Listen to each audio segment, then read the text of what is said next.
Auzubillahiminash-shaytanir-rajim. Bismillahir-rahmanir-rahim. Assalamu alaikum dear students. This is Mohammad Talha Hashmi, lecturer chemistry, Punjab College Sahiwal.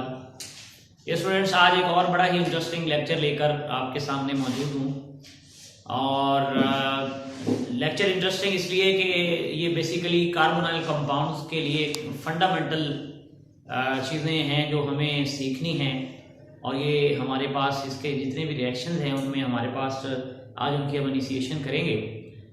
Last lecture में हमने nomenclature study किया। हमने nomenclature के साथ साथ एक प्रिपरेशन का मेथड भी पढ़ा कि हम फॉर्मलिन को कैसे प्रिपेयर कर सकते हैं।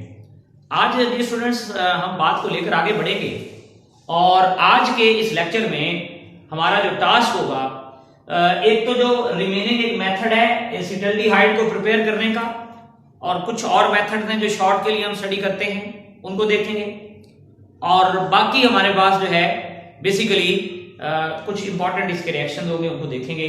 तो चलिए स्टूडेंट्स स्टार्ट करते हैं अपना आज का लेक्चर। तो ये स्टूडेंट जो मेरे आज के लेक्चर का पहला पॉइंट है that is the laboratory preparation of acetaldehyde कि हम लेबोरेटरी में एसिटल्डिहाइड को कैसे प्रिपेयर कर सकते हैं। तो ये स्टूडेंट्स ये बेसिकली जो हमारे पास पहला मेथड है उसे हम बोलते हैं ऑक्सीडेशन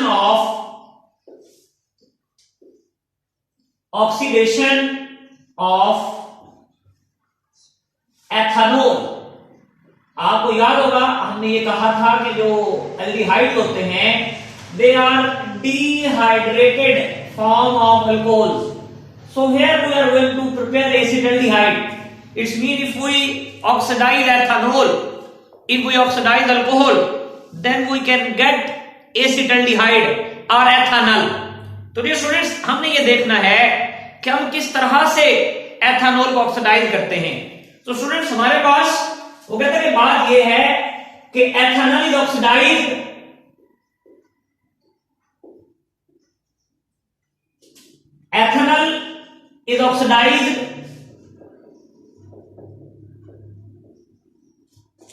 in the presence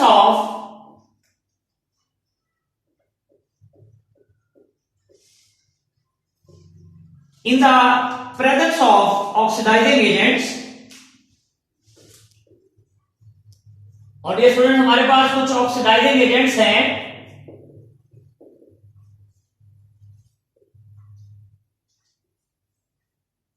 बेटे और उसे हम कहते हैं acidified sodium dichromate. Acidified sodium dichromate. जी स्टूडेंट्स ये हमारे पास इसकी इनिशिएशन है कि बेसिकली अगर हम एथेनॉल बनाना चाहते हैं तो हमें ऑक्सीडेशन करनी होगी। जी स्टूडेंट्स किसकी ऑक्सीडेशन करनी होगी? हमें एथेनॉल की ऑक्सीडेशन करनी होगी और उसके लिए हम ऑक्सीडाइजिंग एजेंट्स यूज करते हैं और यहां पर जो ऑक्सीडाइजिंग एजेंट है हमारे पास वो है एसिडिफाइड पोटेशियम डाइक्रोमेट। और ये सोडियम डाइक्रोमेट अभी हमने लिया है, कोई भी सॉल्ट हो सकता है क्रोमेट का।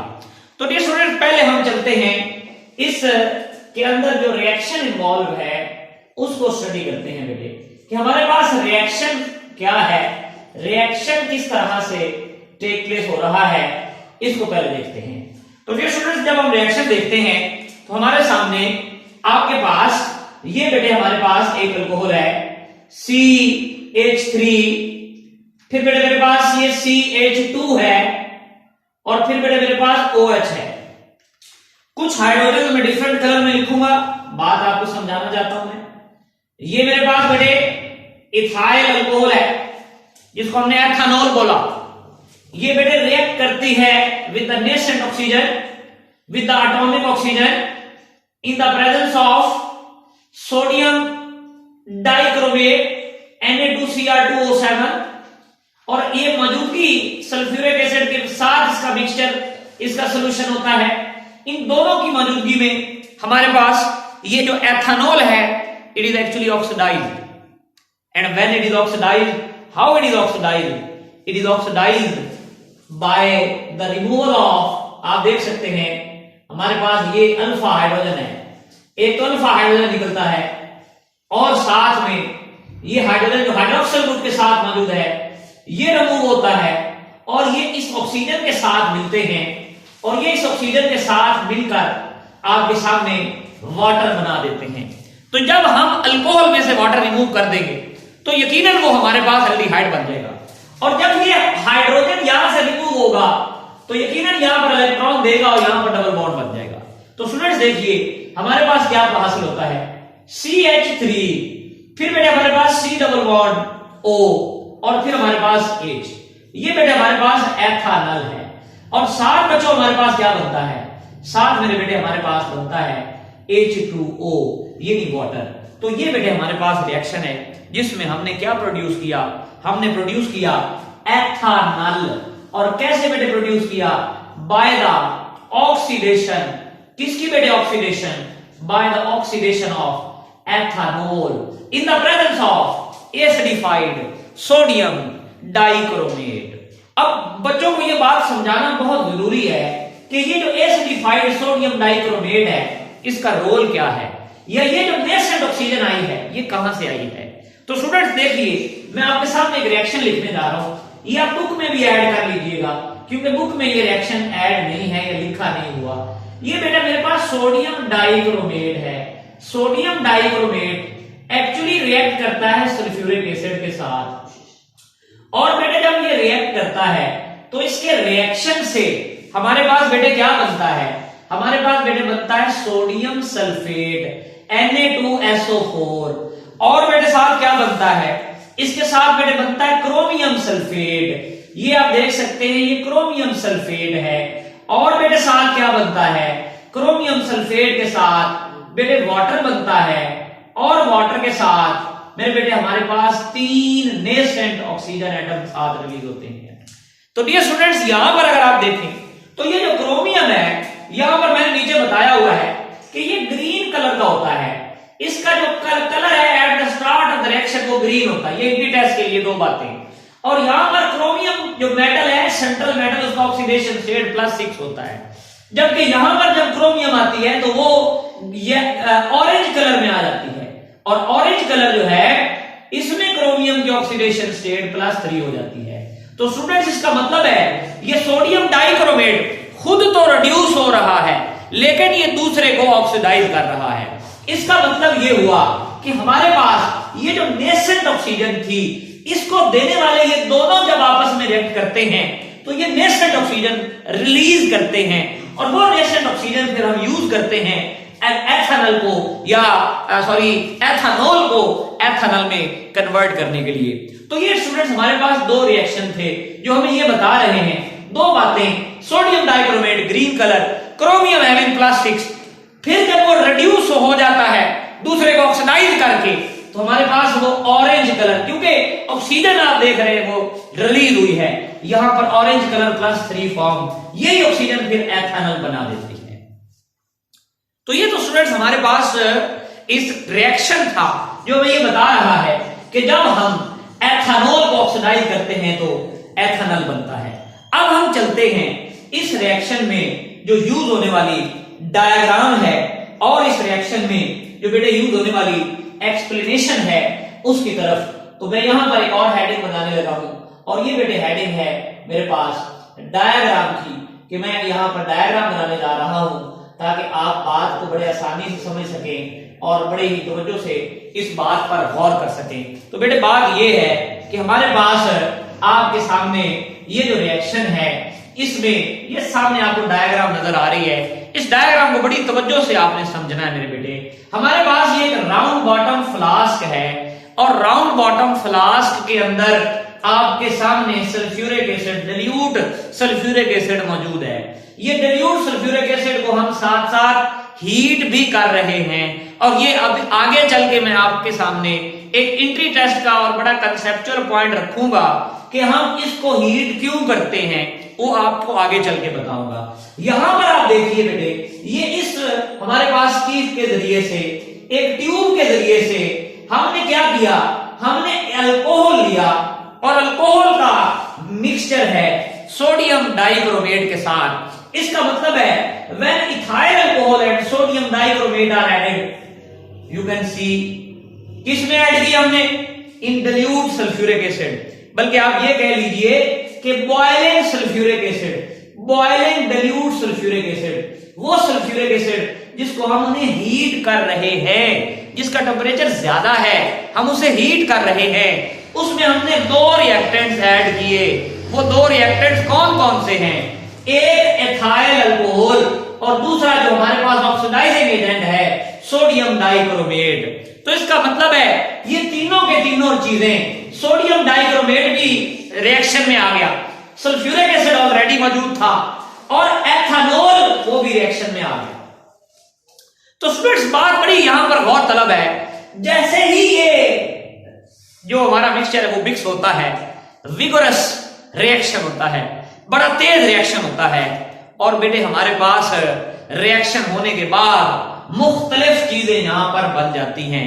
मसलन कहने का मतलब कि कुछ एथेनॉल, यकीनन सारा का सारा तो ऑक्सीडाइज नहीं होगा, कुछ एथेनॉल ही रहता है, कुछ एसीटल्डिहाइड बन जाता है, और कुछ एथेनॉल ज्यादा ऑक्सीडेशन की वजह से, कंप्लीट ऑक्सीडेशन की वजह से उसकी कुछ फ्रैक्शन एसिटिक एसिड में भी चली जाती है।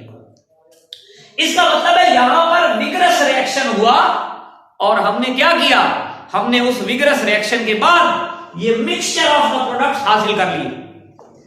अब स्टूडेंट्स हमारे पास एथेनॉल बाई प्रोडक्ट है, हमें नहीं चाहिए एथेनॉल, ये एसिटिक एसिड ये भी बाई प्रोडक्ट है, हमें नहीं चाहिए। हमारे पास जो मेजर हमारा प्रोडक्ट है वो है एसिटल्डिहाइड। तो स्टूडेंट्स आप जरा गौर से सुनिए मेरी बात, और वो ये कि हीट करने का मकसद है इसकी डिस्टिलेशन करना, यानी कि अगर हम हीट ना करें तो क्या होगा, ये एसिटल्डिहाइड भी ऑक्सीडाइज होकर हो सकता है एसिटिक एसिड में कन्वर्ट हो जाए। इसका मतलब है जब ये हीटेड सल्फ्यूरिक एसिड में एसिटल्डिहाइड बनता है, और आप देख रहे हैं मैंने बॉइलिंग पॉइंट्स भी लिखे हुए हैं कि एथेनॉल का 78.3 है, एसिटल्डिहाइड का 20 है, एसिटिक एसिड का 118 डिग्री सेल्सियस है, तो सबसे कम बॉइलिंग पॉइंट एसिटल्डिहाइड का है। तो due to difference in the boiling point acetaldehyde rises above this mixture, और उसके जो वेपर्स हैं स्टूडेंट्स वो हमारे पास यहां से पास होना शुरू हो जाते हैं। इसका मतलब ये हुआ कि देखिए हमने मिक्सचर लिया एथेनॉल और सोडियम डाइक्रोमेट का और उसे रन करवाया इन द बॉइलिंग सल्फ्यूरिक एसिड, फिर हमने क्या किया, एसिटल्डिहाइड को सेपरेट किया, किस तरह से, by the fractional distillation. Fractional distillation की मदद से हमने एसिटल्डिहाइड को एसिटिक एसिड एथेनॉल के मिक्सचर में से क्या कर लिया स्टूडेंट्स, उसे अलग कर लिया। इसका मतलब यह हुआ कि जब हम इसे हीट करेंगे एसिटल्डिहाइड के वेपर्स यहां पर आ जाएंगे।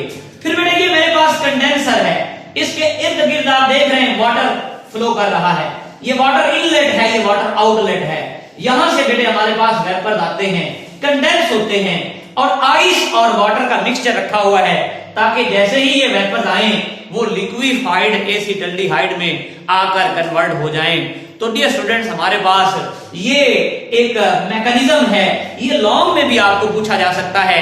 दो चीजें बात याद रखिए, लॉन्ग अगर आपको आएगा वो कहेगा explain the preparation of acetaldehyde and formaldehyde in the laboratory. तो इनका लेबोरेटरी मेथड जो है वो बड़ा इंपॉर्टेंट है, इसको आपने लॉन्ग के तौर पर भी तैयार करना है कि एसिटल्डिहाइड की जो डायग्राम आपको कल बनवाई थी और एसिटल्डिहाइड की जो डायग्राम हमने अभी बनाई है और फॉर्मल्डिहाइड की डायग्राम जो लास्ट लेक्चर में आपके साथ मैंने शेयर की थी, वो दोनों डायग्राम आपने लॉन्ग में बनानी होंगी अगर आपको लॉन्ग क्वेश्चन आता है।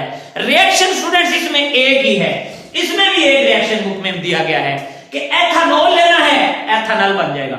कल हमने मेथनॉल लिया था, मेथनॉल बना दिया, और बाकी डायग्राम बड़ी सिंपल सी है, मैं आपको एक्सप्लेन कर चुका हूं, इंटी टेस्ट के वाले से पॉइंट भी बता चुका हूं कि green colour sodium dichromate orange में चेंज होता है, +6 से +3 में चेंज होता है।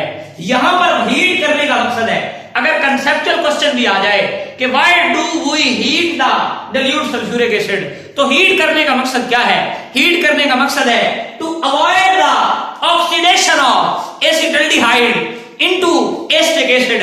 हम ये चाहते हैं कि हमें एसिटल्डिहाइड मिले, वो एसिटिक एसिड में ना जाए, इसलिए हमारे पास जो एसिटाल्डिहाइड है उसको यहां से हम सेपरेट कर लेंगे, उसे हम यहां से हीटेड फॉर्म में अलग कर लेंगे due to difference in their boiling point.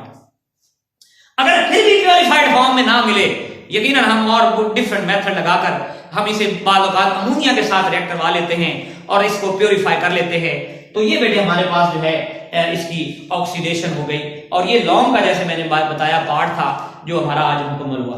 अब इसके बाद हमारे पास कुछ शॉर्ट क्वेश्चन है, बल्कि एक तो बड़ा ही इंपॉर्टेंट शॉर्ट क्वेश्चन जो मैं आपके सामने लिखना चाहूंगा स्टूडेंट्स, वो हमारे पास क्या है, बेसिकली उसे हम कहते हैं ड्राई डिस्टिलेशन। वो कहता है कि हाउ वी कैन प्रिपेयर, ये शॉर्ट क्वेश्चन मैं आपके सामने लिख रहा हूं, how we can prepare acetaldehyde by dry distillation, how we can prepare acetaldehyde, how we can prepare acetaldehyde by dry distillation। तो ये स्टूडेंट्स हमारे पास एक और बड़ा इंपॉर्टेंट पॉइंट आ जाता है जिसको हमने समझना है कि ड्राई डिस्टिलेशन की मदद से हम किस तरह से एसिटाल्डिहाइड को प्रिपेयर कर सकते हैं, और ड्राई डिस्टिलेशन से हम किस तरह से बेटे चीजों को हासिल कर सकते हैं। तो प्यारे बच्चों बात यह है कि देखिए दो तरह की डिस्टिलेशन आप अमूमन पढ़ते हैं। एक आप पढ़ते हैं कि हमारे पास फ्रैक्शनल डिस्टिलेशन, फिर आप पढ़ते हैं ड्राई डिस्टिलेशन, और यकीनन फर्स्ट ईयर में आपने वैक्यूम डिस्टिलेशन भी पढ़ी होती है। तो मेरे बेटे बात यह है कि ये जो ड्राई डिस्टिलेशन है ये है क्या, पहले तो ये जरा माइंड में क्लियर कर लें कि what is meant by dry distillation, तो फिर हम बात को लेकर आगे चलेंगे। पहले आपको ये बताता चलूं कि ड्राई डिस्टिलेशन क्या है। ये बेटे शॉर्ट का हिस्सा तो नहीं है, लेकिन फिर भी समझाने की गर्ज से बेटे वो कहता है कि when mixture of solid is heated, यानी कि हमारे पास सॉलिड हैं, when mixture of solids is heated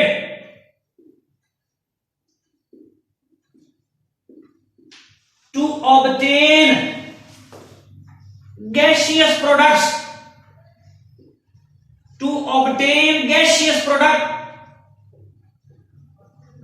बेटे गैसियस प्रोडक्ट हमें जब हासिल होंगे सॉलिड से, इट इज नोन एज, इस बेटे डिस्टिलेशन को हम क्या कहते हैं, it is known as dry distillation. ये जो बेटे डिस्टिलेशन है इस डिस्टिलेशन को हम ड्राई डिस्टिलेशन कहते हैं। कि बेटे जरा तवज्जो कीजिए दो बातें दोबारा। क्या मेरे बेटे हम क्या कर रहे हैं, हमारे पास एक मिक्सचर है, किसका बेटे मिक्सचर है, सॉलिड्स का, उसको हीट किया और क्या ऑब्टेन किया बेटे, गैसियस प्रोडक्ट, और इस प्रोसेस को इसको हम क्या बोलते हैं, ड्राई डिस्टिलेशन। कि बेटे जब हम दो से ज्यादा मिक्सचर ऑफ सॉलिड को हीट करें और उनको हीट करने से हमें गैसियस प्रोडक्ट हासिल हो, तो इस प्रोसेस को मेरे बेटे हम ड्राई डिस्टिलेशन कहते हैं। तो बेटे हमने सवाल आपसे ये किया कि किस तरह से आप एसिटाल्डिहाइड को ड्राई डिस्टिलेशन से प्रिपेयर कर सकते हैं। तो बेटे हमारे पास इसका जवाब बड़ा सिंपल है। बेटे मेरे पास एक साल्ट है, हमारे पास बल्कि आप कह रहे दो सॉल्ट्स हैं, एक है कैल्शियम फॉर्मेट, यानी कि फॉर्मिक एसिड का साल्ट है, लेकिन जो मेटल यूज हुई है वो कैल्शियम है मेरे बेटे। तो ये बेटे मेरे पास क्या है, that is a calcium formate, और ये बना किससे है, फॉर्मिक एसिड से। ये कैल्शियम फॉर्मेट है आपके सामने बेटे सॉलिड फॉर्म में, कैल्शियम फॉर्मेट मेरे पास एक साल्ट है, इसके साथ मेरे बेटे मेरे पास क्या मौजूद है, इसी तरह मेरे पास बेटे कैल्शियम एसीटेट है, यानी ये एसिटिक एसिड का साल्ट है।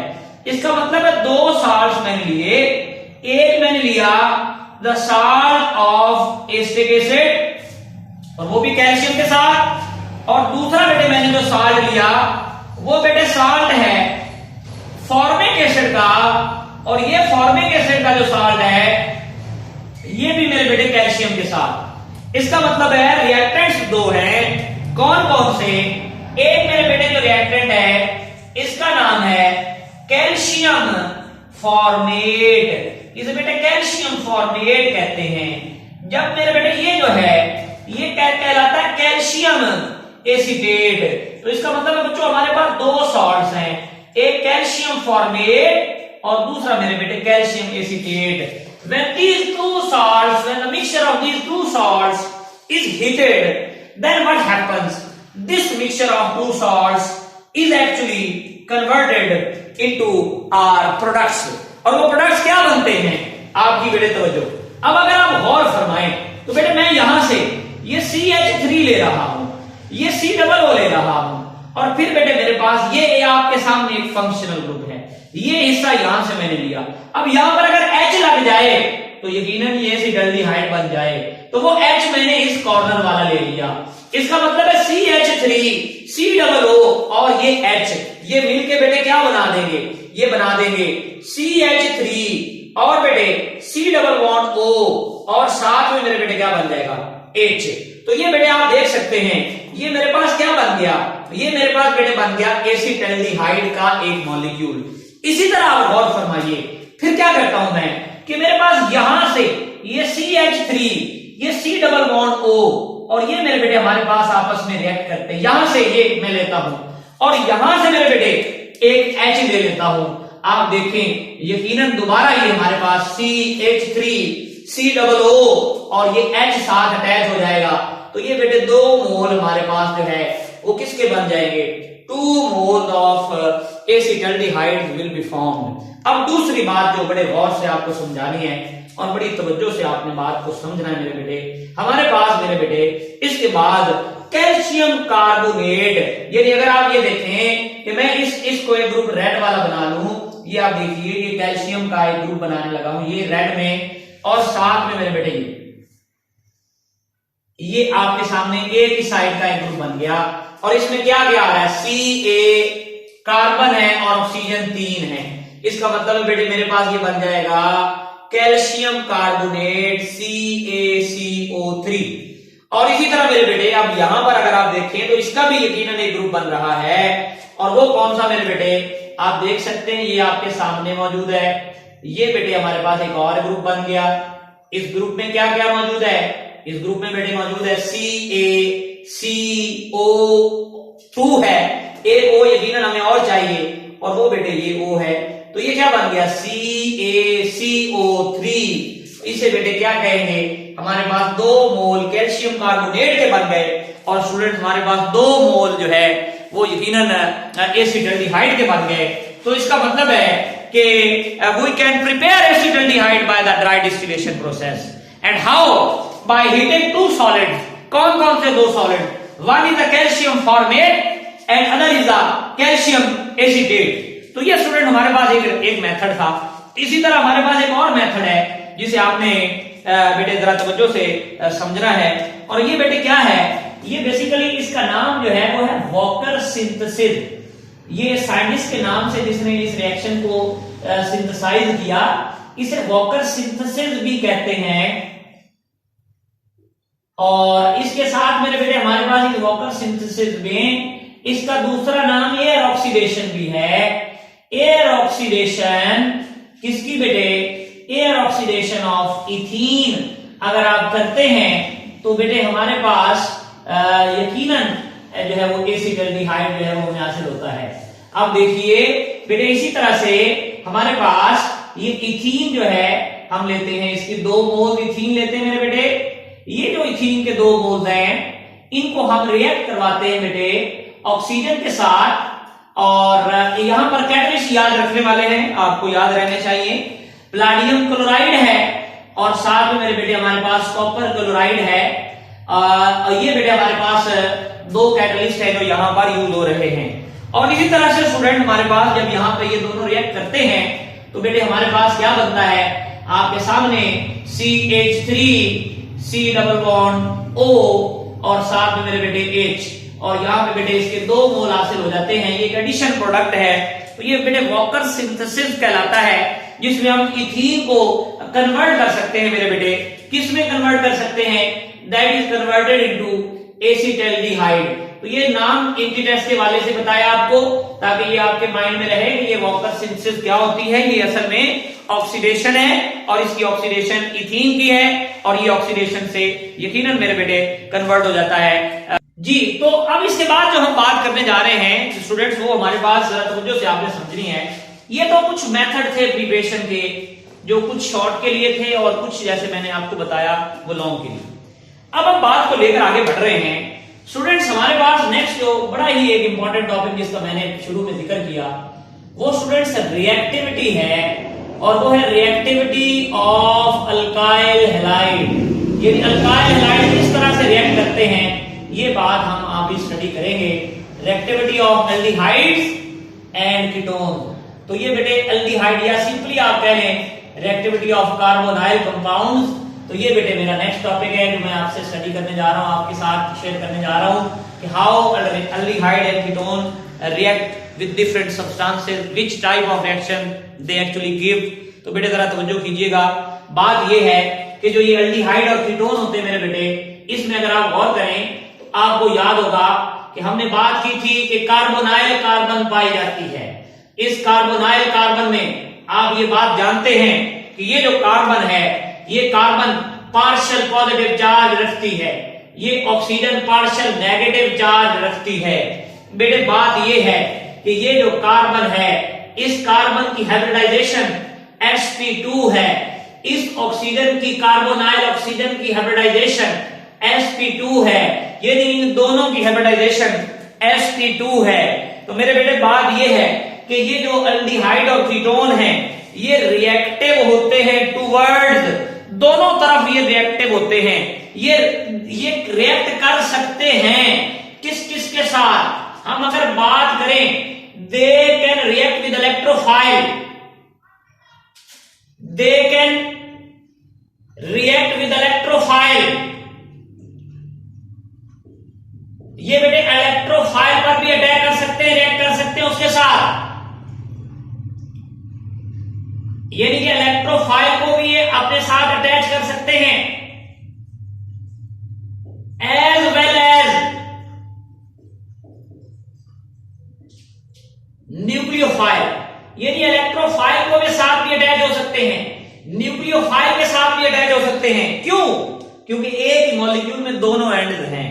यहां पर मेरे बेटे ये जो कार्बन है, ये आपके सामने एक्ट कर रही है इलेक्ट्रोफिलिक एंड के तौर पर, और मेरे बेटे ये जो ऑक्सीजन है, ये एक्ट कर रही है किसके तौर पर? यकीनन ये एक्ट कर रही है न्यूक्लियोफिलिक एंड के तौर पर। तो इसका मतलब है कार्बोनाइल कंपाउंड्स में जो है वो मेरे बेटे दोनों चीजें मौजूद हैं। पार्शियल पॉजिटिव चार्ज कार्बन जो कि इलेक्ट्रोफाइल के तौर पर एक्ट करेगी, और पार्शियल नेगेटिव चार्ज ऑक्सीजन जो कि न्यूक्लियोफाइल के तौर पर एक्ट करेगी। अब गौर कीजिए, मैंने आपसे लास्ट लेक्चर में एल्डिहाइड और कीटोन के डिफरेंस में एक पॉइंट शेयर किया था कि बेसिकली एल्डिहाइड ज्यादा रिएक्टिव होते हैं। उसकी वजह क्या है? बेटे जरा तवज्जो कीजिएगा। हम एल्डिहाइड की जब बात करते हैं, इसमें जरा डिफरेंस करने के लिए मैं आपके सामने दो बातें रखना चाहता हूं। मेरे बेटे बात यह है कि ये मेरे पास एल्डिहाइड है, और इस एल्डिहाइड के साथ ये बेटे मेरे पास कीटोन है। आपकी तवज्जो से बात बड़े गौर से समझनी आपने। मेरे बेटे ये कीटोन है। बेटे ये जो मिथाइल होता है, ये मिथाइल यहां दो तरह के फैक्टर हमें इसका सामना करना पड़ रहा है।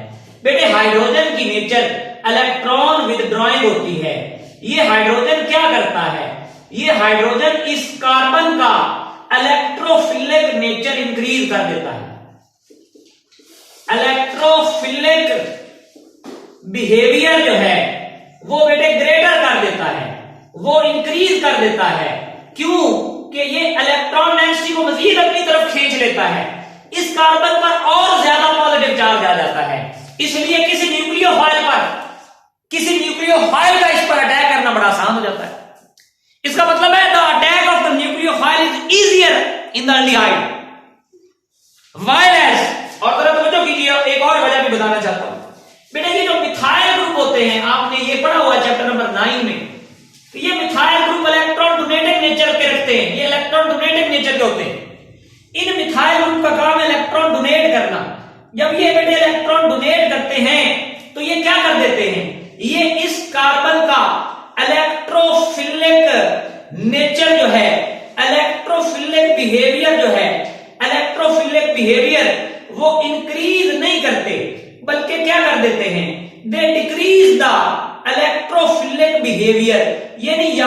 बजाय पॉजिटिव चार्ज लाने के, क्योंकि जितना पॉजिटिव चार्ज, अब यहां पर पॉजिटिव चार्ज कम है, यहां पॉजिटिव चार्ज ज्यादा है। अगर एक न्यूक्लियोफाइल ने अटैक करना है तो वो सोचता है भाई कहां अटैक करूं। उसने देखा हाँ यहां ज्यादा पॉजिटिव चार्ज है, उसने कहा चलो भैया यहां पे अटैक करते हैं, यहां पॉजिटिव चार्ज कम है, यहां अटैक नहीं करना। तो बात पहला पॉइंट जो हुआ वो ये है कि एल्डिहाइड रिएक्टिव इसलिए होते हैं कि उनमें जो कार्बोनाइल कार्बन होती है उसका इलेक्ट्रोफिलिक बिहेवियर ज्यादा होता है, जबकि जो कीटोन होते हैं वो लेस रिएक्टिव इसलिए होते हैं क्योंकि उनमें जो कार्बन होती है उसका आप कह लेंगे इलेक्ट्रोफिलिक नेचर कम हो जाता है, और वो इन इलेक्ट्रॉन डोनेटिंग ग्रुप्स की वजह से, इन मिथाइल ग्रुप्स की वजह से। और दूसरा जो बेटे फैक्टर है वो है स्टीरिक हिंड्रेंस का। स्टीरिक हिंड्रेंस यानी कि हमारे पास कुछ बल्की ग्रुप्स जो होते हैं मेरे बेटे वो स्टीरिक हिंड्रेंस क्रिएट करते हैं। मसलन ये मिथाइल जो है ये बेटे बल्की ग्रुप हैं, ये आप कह लेंगे बड़े डरावने से ग्रुप हैं।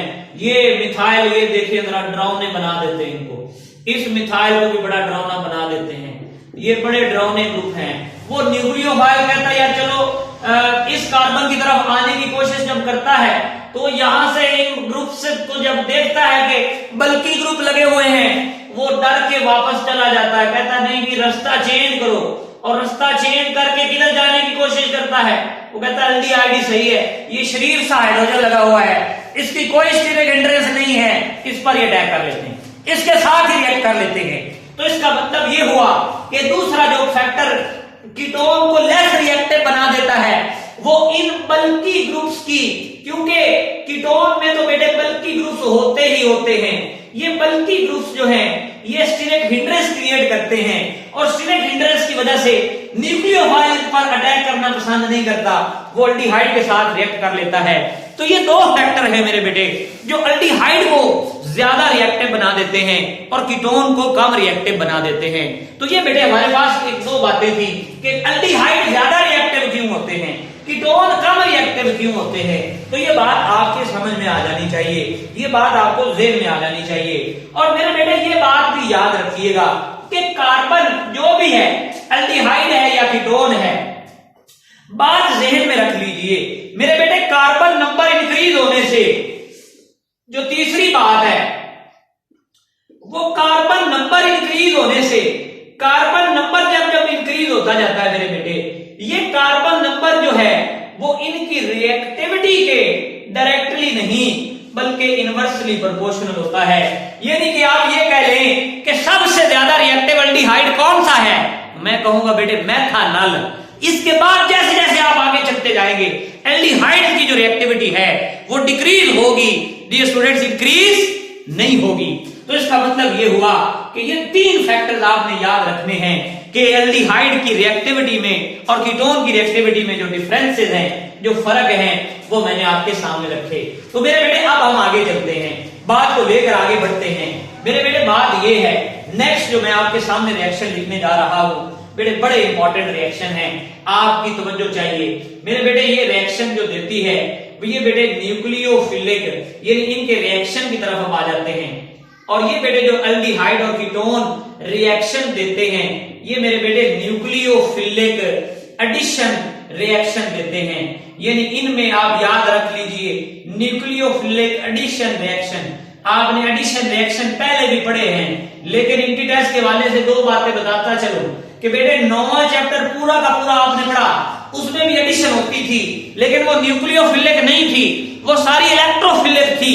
लेकिन अब 12 चैप्टर में याद रख लीजिए जितनी भी एडिशन होगी वो इलेक्ट्रोफिलिक नहीं होगी बल्कि वो न्यूक्लियोफिलिक एडिशन होगी। और डियर स्टूडेंट्स ये addition in the presence of catalyst होती है, इसके लिए कैटलिस्ट दरकार होता है। और वो कहता है दो तरह के कैटलिस्ट की मौजूदगी में ये एडिशन हो सकती है।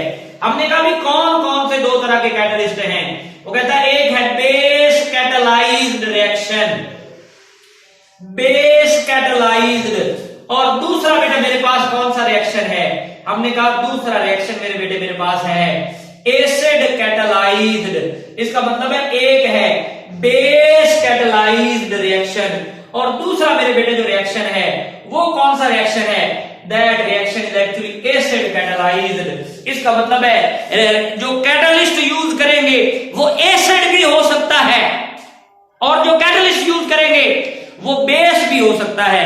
तो डियर स्टूडेंट, बड़ी बात तवज्जो तलब है, गौर तलब है, आपने इसको बड़े गौर से और बड़े तवज्जो से मेरे बेटे समझना है। जरा देखिएगा, मैं बड़े गौर और बड़े तवज्जो से आपके सामने कुछ चंद एक बातें मेरे बेटे बताने जा रहा हूं।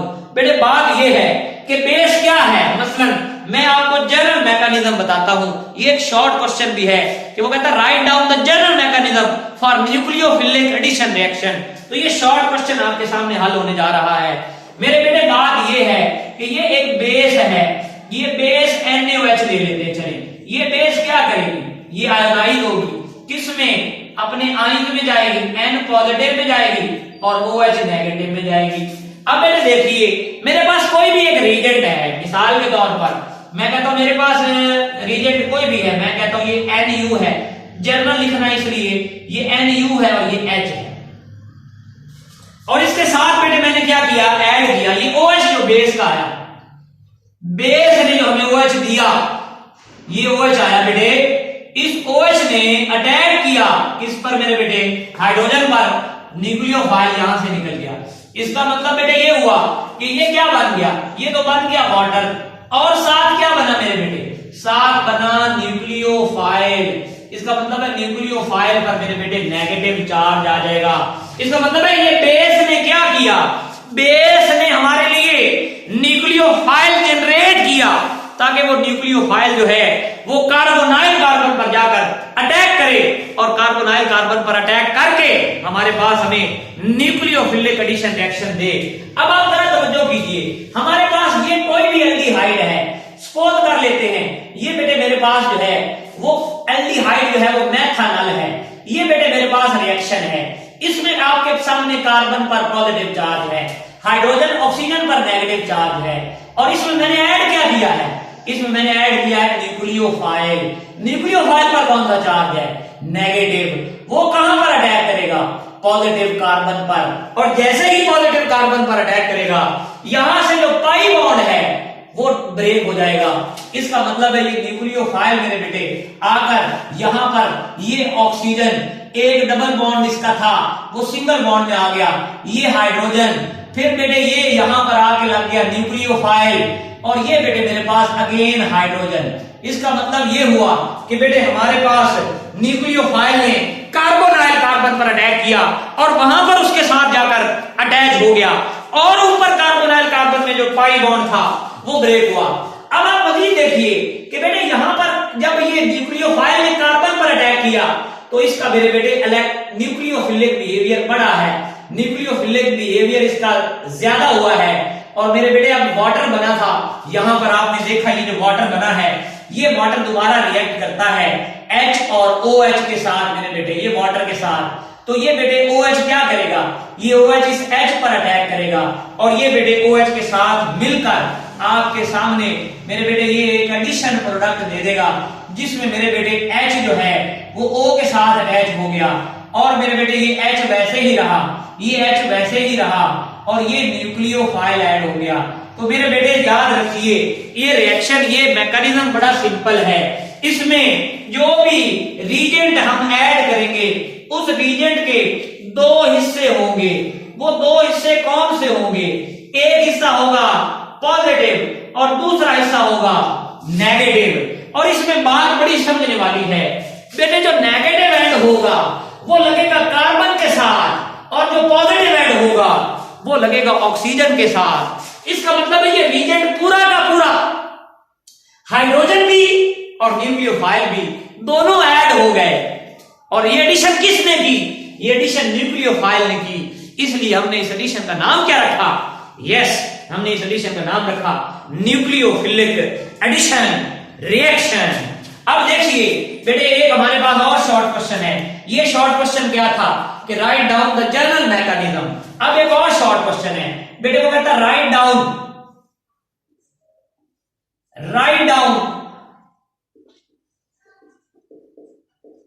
मैकेनिज्म, ये ज्यादा इंपॉर्टेंट शॉर्ट क्वेश्चन है। Write down mechanism for addition of